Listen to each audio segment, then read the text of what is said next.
Bonjour à vous tous et merci de nous retrouver sur le plateau d'Un cœur qui écoute, votre émission de spiritualité. Aujourd'hui, nous avons le plaisir de recevoir Jocelyne Tarnot. Bonjour Jocelyne. Bonjour Cyril. Alors vous êtes mère de famille nombreuse. 7 enfants. 7 Et enfants. 11 petits-enfants déjà. 11 petits-enfants, bravo. Vous avez été journaliste, mais surtout dans un souci constant de transmettre. On vous a entendu sur Radio Notre-Dame, vous avez aussi écrit des livres sur la Bible. Et puis là, on vous voit depuis quelque temps écrire des comédies musicales, comme Toby et Sarah qui est jouée ces temps-ci. Alors vous allez nous parler de tout cela, de votre conversion, de votre cheminement au sein du chemin néocatéchuménal.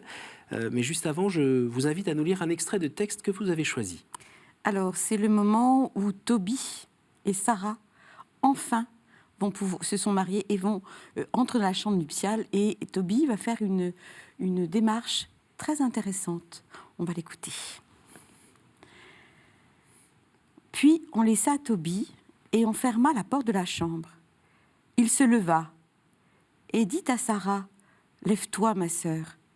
Prions et supplions notre Seigneur de nous manifester sa miséricorde et son salut. » Elle se leva, et ils se mirent à prier et à supplier pour que leur soit accordé le salut.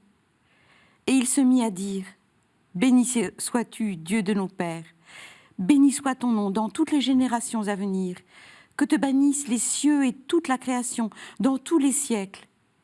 C'est toi qui as fait Adam, c'est toi qui as fait pour lui une aide et un soutien, sa femme Ève, et de tous deux est née la race des hommes. C'est toi qui as dit, il n'est pas bon que l'homme soit seul, faisons-lui une aide semblable à lui. À présent donc, ce n'est pas le plaisir que je cherche en prenant ma sœur que voici, mais je le fais d'un cœur sincère. Ordonne qu'il nous soit fait miséricorde à elle et à moi, et que nous parvenions ensemble à la vieillesse. Puis, ils dirent d'une seule voix, « Amen, Amen », et ils se couchèrent pour la nuit. Superbe. Oui. Ça ne met pas la barre un petit peu haut ? Non, je pense que ça la met à sa juste place, parce que le livre des Proverbes dit quand l'homme et la femme s'unissent, l'Esprit Saint, l'Esprit de Dieu est là. Donc je pense que la prière, elle est vraiment au cœur du mariage. Et le mariage, les deux ministres du mariage, c'est l'homme et la femme, hein, voilà. Et donc, il est normal qu'en tant que ministre d'un sacrement, il prie, non ? Et en tout cas, mettre Dieu au cœur de la relation de l'homme et la femme, c'est absolument nécessaire. Ce que je trouve assez joli, c'est que les Juifs disent, je fouille beaucoup la tradition juive parce qu'elle est très riche pour écrire et pour comprendre les textes, ils disent qu'on a Ish et Isha. Alors, Ish, il a le Yud, le petit Yud, l'initiale de Dieu, dans son nom, c'est l'homme. Et Isha, elle a la dernière lettre, le He, dans son nom, voilà. Et quand on enlève le petit Yush, le petit Yud, je veux dire, et le petit He, il nous reste des deux Esh. Et Esh, en hébreu, c'est le feu, un feu qui consume. Ça veut dire que si on enlève Dieu de la relation entre l'homme et la femme, il reste la passion, et la passion dévorante, un feu qui finira par les épuiser tous les deux et faire de la relation, la plupart du temps, des cendres. Alors vous nous disiez que vous aviez 7 enfants, 11 petits-enfants, donc vous êtes mariés depuis quelques années. Oui, oui, c'était en 76, donc ça fait au moins, je ne sais plus. Non, on ne compte pas, on ne compte plus. Est-ce que justement cette relation sponsale avec Dieu toujours présent, vous pouvez nous en dire quelque chose ? Alors, c'est pas que j'étais tellement partie pour, parce que moi, j'ai eu 18 ans en juin 68. Voilà.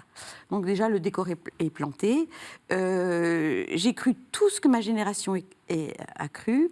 Donc la femme est l'avenir de l'homme. Exactement, et autant que ce soit moi qui le sois d'ailleurs. Voilà. Interdit d'interdire, oui, tous ces voilà, slogans. Toutes ces choses-là. J'étais étudiante à Sciences Po et on nous a fait une grande conférence, l'amphithéâtre était plein, sur la pilule qui commençait. Comment on avait trouvé la pierre philosophale, comment on allait être enfin libre, enfin. Voilà, sans compter que ce qui n'apparaissait pas, c'est qu'au fond, on nous proposait une sexualité fondée sur l'homme, c'est-à-dire le fait que, j'allais dire, l'homme est toujours prêt, et là, on obligeait la femme à être toujours prête. Or, elle est cyclique. Et elle le porte tellement profondément qu'au bout d'un moment, quand vous êtes forcé d'adhérer à une sexualité qui n'est pas la vôtre, vous trouvez que l'autre, c'est un peu lourd à porter, quoi. Et je pense que beaucoup d'unions, beaucoup de mariages se fracassent sur cet écueil. C'est paradoxal parce que la pilule était censée amener plus de liberté dans le sens où je veux quand je veux, en gros, pour un peu synthétiser. Mais vous dites que non, il y a toujours ce cycle, oui, exactement, dans le fond, qu'on peut observer physiologiquement, psychologiquement. Exactement. Et du coup, c'est très extraordinaire parce que on a à l'intérieur de nous cette fabrique de la vie qui est voilà. Je dirais que on est une génération bio, sauf en la matière. C'est-à-dire, on respecte pas ce que la femme est profondément. Et si on le faisait, et pour ceux que la sagesse de l'Église a conduit à le respecter, au fond, il y a là une profonde sagesse, et parce qu'au fond, pendant toute une période où on doit s'abstenir, mais c'est pas si énorme que ça, au fond, hein. On redevient la fiancée et le fiancé l'un pour l'autre, hein. Les Juifs pensent les choses comme ça. C'est-à-dire on est obligé de trouver d'autres chemins de tendresse, d'autres chemins de dialogue, d'autres chemins d'être avec l'autre. Qu'on occulte complètement, je veux dire, quand on peut toujours aller, excusez-moi l'image, elle est triviale, mais au frigo. Voilà, on doit respecter... Enfin, ça, pour moi, ça a été une découverte que m'a donnée l'Église. Parce que j'étais... Alors, j'ai écouté la catéchèse du chemin néocatéchuménal en 73. Alors, il faut vous nous redire un petit peu ce qu'est le chemin, parce que c'est pas très moi, je ne connu. savais pas non plus, donc on va le découvrir ensemble. Simplement, à cette époque-là, j'étais étudiante à Sciences Po et à Censier en lettres. Et à Sciences Po, j'avais, je dirais, un gros béguin pour un garçon parfait. Il n'avait qu'un défaut, il était catho. Ah là là là là là là. Alors moi, je disais, enfin, il est d'un autre siècle, d'un autre temps. Il faut quand même vivre avec sa génération. Et donc, au bout d'un moment, c'était impossible de s'entendre. Donc, on avait décidé de partir chacun de notre côté. Et puis, un soir, au Resto U, il a eu le culot de venir s'asseoir devant moi avec son petit plateau en métal, là, avec des choses immangeables dedans. Et il m'a dit, écoute, je ne veux pas te déranger, mais je suis en train d'écouter une catéchèse faite par des Espagnols à Saint-Germain-des-Prés. C'est incroyable, tu devrais venir. Alors j'ai pensé, par devers moi, il y a quand même du culot. Le problème entre nous, c'est qu'il est catho. Et il vient m'inviter à un truc. Vous étiez vous-même... Mais moi, je suis de culture catholique. J'ai eu un énorme plaisir et beaucoup de joie dans mon catéchisme, parce que je pense qu'il y a une grâce propre à l'enfance. C'est-à-dire qu'avec un cœur absolument sincère, j'ai reçu tous les sacrements. Je sais que je restais, par exemple, dans l'église pour... illustrer mon cahier de catéchisme avec les vitraux, enfin, des choses comme ça, des gestes d'une profondeur. Et puis est passée sur moi la vague des prophètes comme Simone de Beauvoir, voilà, tous les autres. Donc ça, c'est carrément à 17-18 ans. Alors, voilà, c'est ça. Alors du coup, j'ai dit, bon, voilà, le Christ, au fond, c'est l'un des premiers marxistes, mais il n'a pas utilisé les bons moyens, donc il a échoué. Mais nous, on va faire les choses bien et on va y arriver. Donc Jésus Baba Cool, on le supportait quand même. Oui, c'est ça. Mais voilà quoi, on va aller plus loin. Voilà, c'est une question de méthode. Bon. Alors il arrive avec son petit plateau. Il arrive avec son petit plateau et il me dit, je serais contente que tu écoutes au moins une fois. Alors je me dis, écoute, j'y vais, ton truc, je te le démonte en 3 coups de cuillère à peau et on repart sur des bases solides. J'y vais bien disposé, n'est-ce pas? Bon, je m'assieds. Et là, on était une centaine à Saint-Germain-des-Prés, dans cette grande salle à l'étage. Et il y avait 2 Espagnols, un Italien, le père de Monico, qui était là, qui était vicaire et qui était chargé de veiller à cette réalité nouvelle que le curé de la paroisse avait fait venir pour ses ouailles. Et là, j'ai entendu Kiko et Carmen, les 2 laïcs de l'équipe, faire une catéchèse, et je suis restée clouée. C'est-à-dire, il y avait pour moi un mystère que saint Paul décrit de la manière suivante. Vouloir le bien est à ma portée, mais non pas l'accomplir. Pourquoi est-ce que je veux le bien et que je n'y arrive pas. Qui me délivrera de ce corps qui me voue à la mort? Et il ne parlait pas de ce corps au sens, voilà, la matière est mauvaise, mais de cette réalité que nous sommes à la fois corps et esprit et âme, et qui me voue à la mort. Mais à quelle mort? À une mort ontologique, à la mort de notre être. Et ça, je l'expérimentais dans le fait que, au fond, je désirais aimer l'autre. Mais quand il m'était contraire, j'étais obligée de retourner à m'aimer moi-même. Et j'étais donc, par conséquent, condamnée à terme à la solitude. Ou alors à des compromis qui, à un moment, font sauter la cocotte minute. Voilà. Donc, tout ça, vous l'avez vécu dans cette première soirée? C'est quelque chose qui a profondément décanté. Mais moi, je me disais ça. Tous ces grands prophètes, Camus, Sartre, etc., ils se heurtent à cette barrière d'aimer l'autre ennemi. Et là, on était en train de me dire que le Christ il était venu faire ça. Et même qu'il avait réussi. Et même que je n'avais pas besoin de me faire de soucis, j'avais qu'à habiter la résurrection. C'était déjà fait. Et pour moi, c'était une telle illumination que je me souviens qu'après, je suis revenue, c'était tous les mardis et tous les vendredis. Et c'était pour moi comme une rencontre amoureuse. Parce que, vous savez ce que disent les pèlerins d'Emmaüs quand ils sont en chemin et qui vont et quand le Christ disparaît à leurs yeux, et en retournant, ils disent « Mais est-ce que notre cœur n'était-il pas tout brûlant au-dedans de nous ?» Quand il nous déchiffrait, quand il nous partageait les Écritures, pour moi, ça a été ça. Et du coup, j'ai vu la puissance de la parole, parce que la catéchèse du chemin néocatéchuménal, elle s'appuie sur une annonce du kérygme, donc de la victoire de Jésus, sur cette mort de l'être, cette mort qu'on expérimente tous les jours, et qui nous force à nous aimer nous-mêmes, à toujours retourner vers nous, et qui nous condamne à la solitude. Et après, il débouchait sur une annonce de toutes les grandes figures biblique, c'est-à-dire l'initiative de Dieu.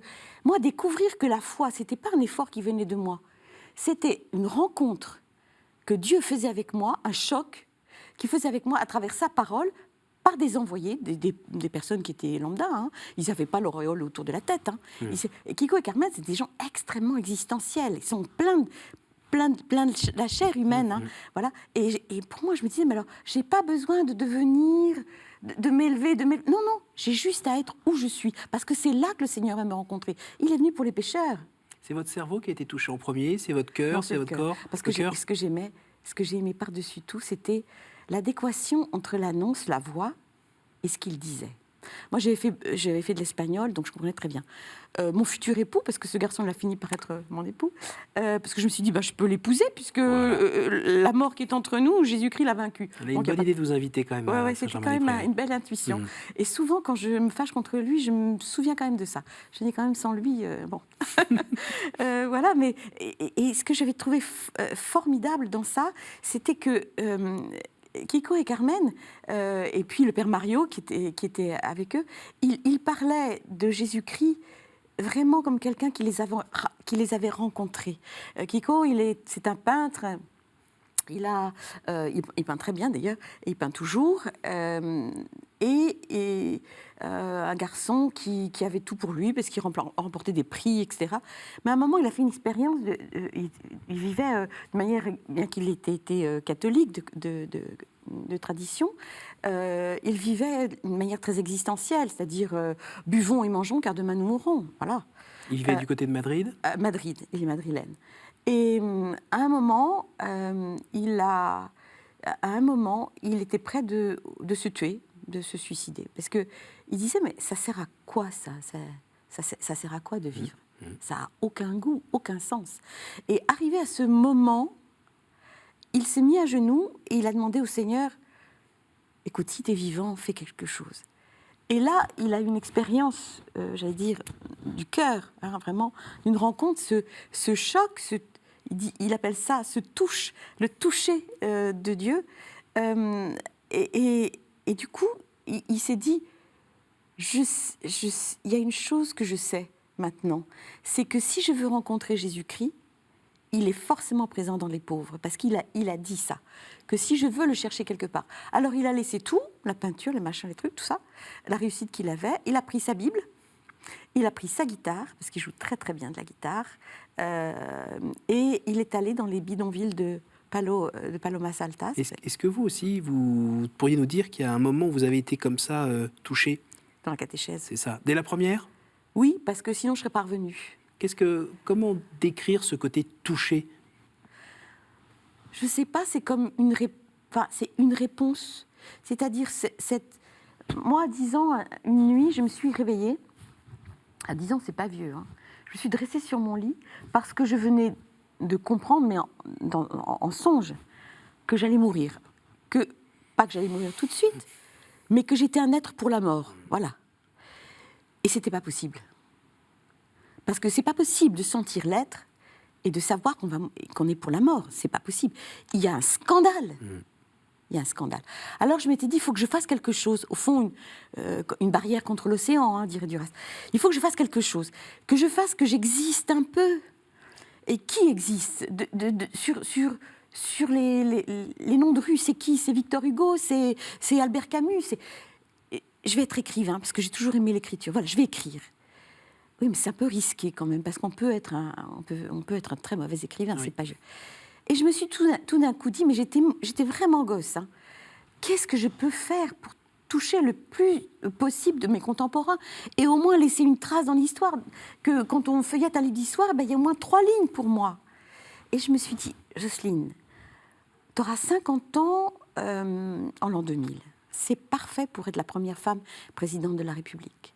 Voilà, j'avais des ambitions modestes, et vous en conviendrez. Et du coup, mais je ne suis pas seule à me l'être dit, parce que ma génération, quand même, se le dit beaucoup, hein, se le dit beaucoup. Alors, et puis donc j'ai fait Sciences Po, et puis lettres, en disant, voilà, je suis armée pour les deux, puis on va voir comment ça tourne. Et si j'avais pas rencontré cette annonce du chemin, ma destinée, elle était tracée, hein, elle était comme ça. Du coup, je suis... Je veux dire, pour moi, la prédication, la transmission, elle est une œuvre de vie et de vie éternelle. Quand je parle à quelqu'un, et même en ce moment, je me dis peut-être, à travers ça, quelqu'un est touché. Et il va s'approcher de Jésus-Christ présent dans l'Église, présent dans les sacrements. Il va commencer un chemin, peut-être le chemin néocatéchuménal, parce que c'est une matrice formidable. C'est un catéchuménat post-baptismal, c'est-à-dire c'est une matrice, un chemin d'engendrement à la fois. Donc c'est un utérus dans lequel on grandit, appuyé sur 3 choses. La parole, qu'on célèbre une fois par semaine, qu'on prépare et qu'on célèbre une fois par semaine, à la mi-semaine. Parole, liturgie, c'est-à-dire on célèbre l'Eucharistie en petite communauté, ça veut dire qu'on se connaît, ça veut dire qu'au moment, par exemple, où on doit faire le signe de la paix, on ne le fait pas mécaniquement, parce que quand on est dans une communauté, c'est facile de trouver les gens sympas au bout d'un moment, mais c'est facile de les trouver très très lourds aussi, hein, très très lourds. Et d'en vouloir à quelqu'un. Et si on reçoit cette parole, si jamais quelqu'un a quelque chose contre toi, c'est pas seulement si toi tu as quelque chose contre l'autre, hein, mais si l'autre, tu sais que vraiment, il te regarde de travers, parce que ça fait un moment que tu lui pèses sur le système, hein, vraiment, c'est pas possible, eh bien tu laisses là ton offrande et tu vas te réconcilier avec lui. Donc à travers la célébration de la communauté, de l'Eucharistie en petite communauté, se joue cette dimension de l'amour à l'ennemi. Parce que si vous aimez vos amis, quel gré vous en sera-t-on, dit Jésus, hein, parce que tout le monde le fait. Hein. Même le pire, au fond de sa prison, il est capable d'avoir un copain, d'un pote pour lequel il donnera sa vie. Voilà. Mais aimer l'ennemi, mais c'est la chose la plus précieuse du monde. Parce que si je peux aimer l'ennemi gratuitement, alors rien ne va m'arrêter. Plus rien ne peut me faire du mal. Enfin, je veux dire, j'ai trouvé vraiment j'allais dire la pierre philosophale, j'ai trouvé le rocher où construire ma maison. Alors, ça fait 43 ans que vous vivez 44, on est né le 1er avril, ça peut passer pour une farce, voilà. Mais c'est le signe du poisson, et le poisson, c'est le Christ. Hein, donc, vous êtes dans cette marche. Ouais. Qu'est-ce que vous pouvez nous dire de la Jocelyne d'aujourd'hui par rapport à la Jocelyne d'il y a plus de 40 ans? Bon, écoutez, je pense que j'ai toujours les mêmes défauts, ça c'est clair, et peut-être en pire, parce qu'en vieillissant, voilà. La seule chose que je sais, c'est que le Seigneur m'aime et que c'est possible, tout est possible en lui. Ça veut dire savoir que j'ai absolument raison, y tenir mordicus et me dire de toute façon ça sert à rien, parce que ce qui est plus intéressant, c'est la communion. Ce qui vaut et ce qui vaudra, c'est le pardon. Alors, allez demander pardon à l'autre, même quand je suis persuadée d'avoir raison. Et sans être pour autant hypocrite. C'est... Non, le faire parce que le Christ a dit, tu fais ça, et si tu fais ça, tu verras, mon esprit se donne. Et du coup, voir que mon regard sur l'autre change, et que son regard sur moi change aussi. C'est-à-dire, il nous établit dans une autre dimension qui s'appelle la communion. La communion. Donc la communion, ce n'est pas une manière de sortir du réel, c'est simplement une manière d'y rentrer, vraiment. D'arriver à l'autre tel qu'il est, et de pouvoir comme ça vivre, tout simplement, tous les jours. Vous parliez tout à l'heure de transmission, ce qui est un petit peu l'œuvre de votre vie. Là, il y a un de vos fils, Étienne, qui a l'air assez doué pour lui aussi gratter la guitare et chanter, Oui, et qui vous a proposé de composer, d'écrire. Alors lui, il compose, vous écrivez les textes d'une comédie musicale. Oui. Alors juste avant de commencer, je vous invite à regarder un extrait de Toby et Sarah qui va être joué au mois de novembre à Paris. Volontiers. Tu es pour moi ce dont je n'osais rêver. Tu es pour moi. Les maris sont tous morts le soir même des noces, à peine entrés dans la chambre nuptiale. Toby, entre désir et peur, je vois naître l'espoir, Toby. Je pourrais m'aimer.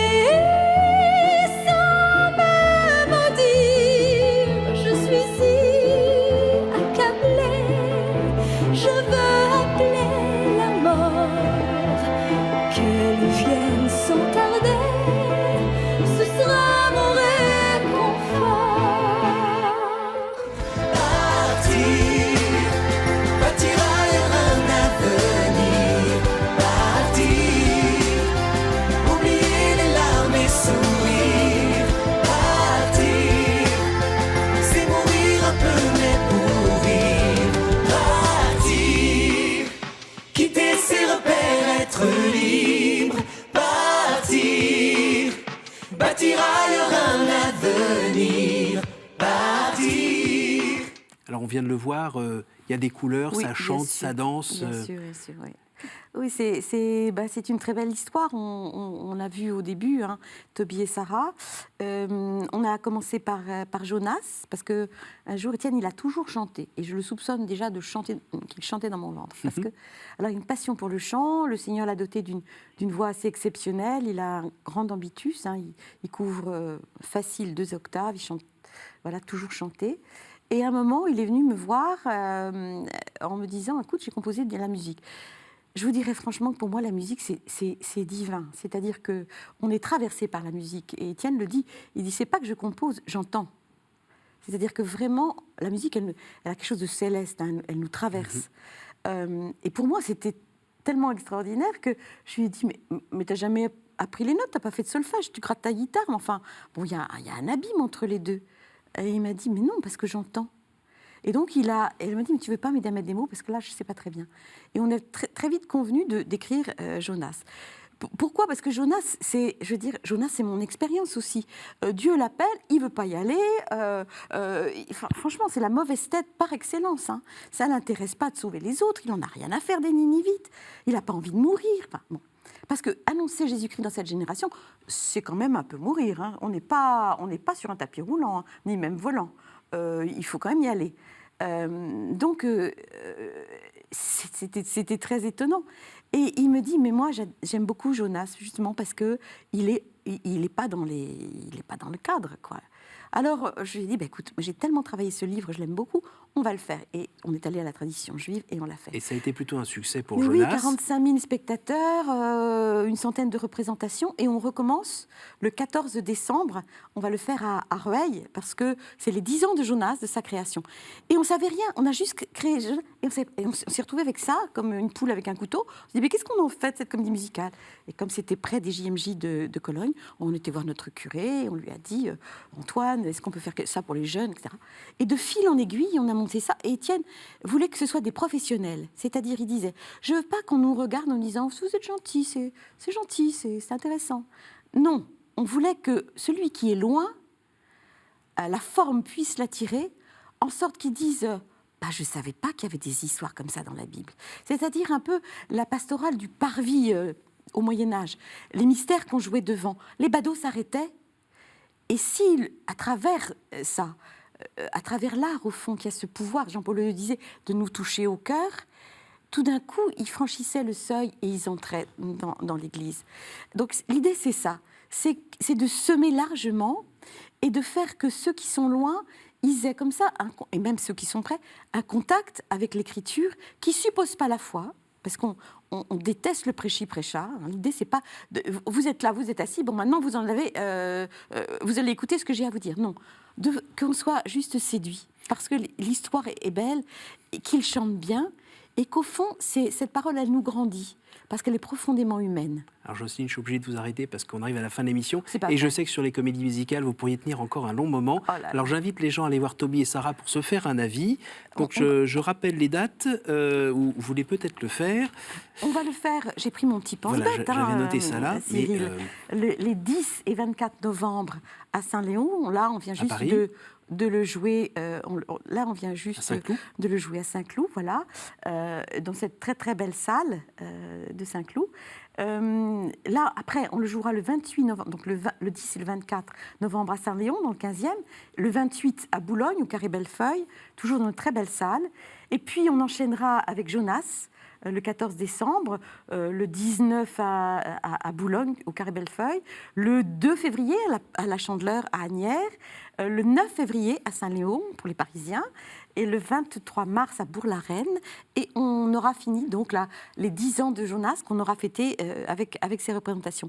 Et on fera la première de Joseph, le 3e, qui est en création, le 15 juin à Saint-Léon, qui nous a porté chance. Alors pour nos téléspectateurs qui ne sont pas tous hypermnésiques, il y a un site qui s'affiche en bas de l'écran pour retrouver toutes ces dates et tous ces rendez-vous. Merci beaucoup Jocelyne d'être venue nous voir en plateau et nous partager votre enthousiasme avec aussi simplicité, votre témoignage de foi tout simplement avec... ses hauts et ses bas. Merci à vous tous pour votre fidélité. Donc n'hésitez pas à aller sur le site de Toby et Sarah pour voir où ça se joue près de chez vous éventuellement. Merci à vous tous pour votre fidélité. Vous pouvez retrouver ce programme sur ktotv.com et évidemment le partager autour de vous. Bonne soirée.